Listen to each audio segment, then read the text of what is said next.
Bismillahirrahmanirrahim. Assalamu alaikum. Ninth class. Today we discuss about the oxidation reduction reaction.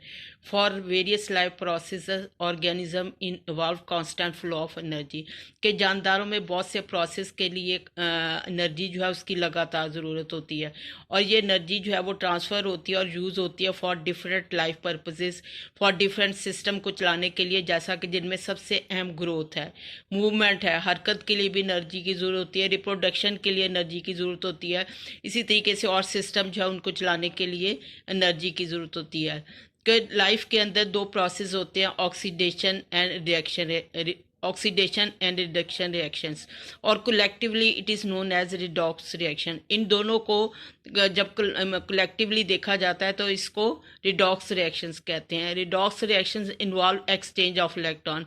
इसके अंदर electron जो है इसमें से लॉस भी होता है और गेन भी होता है, इसको रिडॉक्स रिएक्शंस कहते हैं। अब पहले ऑक्सीडेशन की डेफिनेशन देखते हैं। Oxidation is the loss of electron, और जबकि रिडक्शन जो है it is the gain of electrons. In the atoms electrons are the basic source of energy. Atom के अंदर जो इलेक्ट्रॉन होते हैं वो एनर्जी का सोर्स होते हैं, और ये डिपेंड करता है उनकी लोकेशन के ऊपर कि वो कहाँ पर प्रेजेंट है और उनकी तरतीब क्या है। उसी के लिहाज से इनके अंदर एनर्जी जो है वो स्टोर होती है। इसकी एग्जांपल देते हैं। For example in oxygen atom, कि ऑक्सीजन एटम जो है उसके अंदर जो है वो when electron are present in oxygen atom they make a stable association, कि ऑक्सीजन के साथ इनकी एसोसिएशन स्टेबल होती है, और व्हेन और they are not good source of energy, और उस वक्त ये अच्छे एनर्जी के सोर्स नहीं होते। लेकिन जब इसमें से इलेक्ट्रॉन खारिज होते हैं और वो किसी और एटम के साथ जाकर अटैच होते हैं, जैसा कि कार्बन और हाइड्रोजन है, दे मेक अनस्टेबल एसोसिएशन। उस वक्त उनकी एसोसिएशन जो होती है अनस्टेबल होती है, और they are good source of energy, कि जब वहाँ से वो वापस ऑक्सीजन की तरफ आते हैं तो उस वक्त उनमें से एनर्जी जो है वो रिलीज होती है।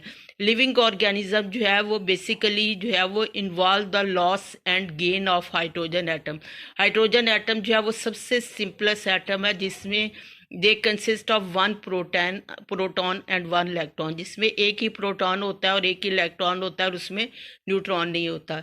It means that they were molecules loses a hydrogen atom, के इसके अंदर जब के अंदर मॉलिक्यूल जो है वो हाइड्रोजन एटम लूज करते हैं तो actually they lose an electron, और वो इलेक्ट्रॉन लूज करते हैं, और इस प्रोसेस को ऑक्सीडेशन कहते हैं।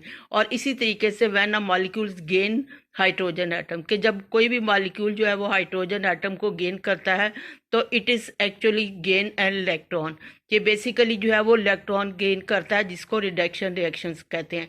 डायग्राम जो है इसमें भी आप देख रहे हैं कि जब फूड का मॉलिक्यूल जो है वो ब्रेक होता है तो उसके मॉलिक्यूल्स में, फूड के मॉलिक्यूल्स में कार्बन, हाइड्रोजन और ऑक्सीजन होती है, C6H12O6।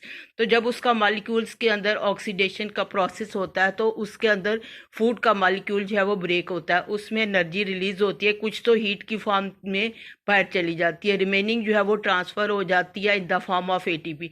ATP is the adenosine triphosphate, जिसमें एक एडिनिन 3 फॉस्फेट के मॉलिक्यूल्स होते हैं, जो which is actually known as energy currency. उसको एनर्जी करेंसी कहते हैं। और जो डिफरेंट लाइफ के प्रोसेस जो है उनके अंदर इस्तेमाल होती है, केमिकल रिएक्शंस में होती है, मेंटेनेंस के अंदर होती है, और उसके साथ साथ एक्टिव ट्रांसपोर्ट जो होती है उसमें इस्तेमाल होती है। और हर जब एनर्जी एक फॉर्म से दूसरी फॉर्म में चेंज होती है तो कुछ एनर्जी जो है वो हीट की शक्ल में खारिज हो जाती है। और जब एटीपी के अंदर एक मॉलिक्यूल, एक फॉस्फेट का मॉलिक्यूल एंटर होता है तो it is change into ATP. ADP mean adenosine diphosphate, ATP mean adenosine triphosphate.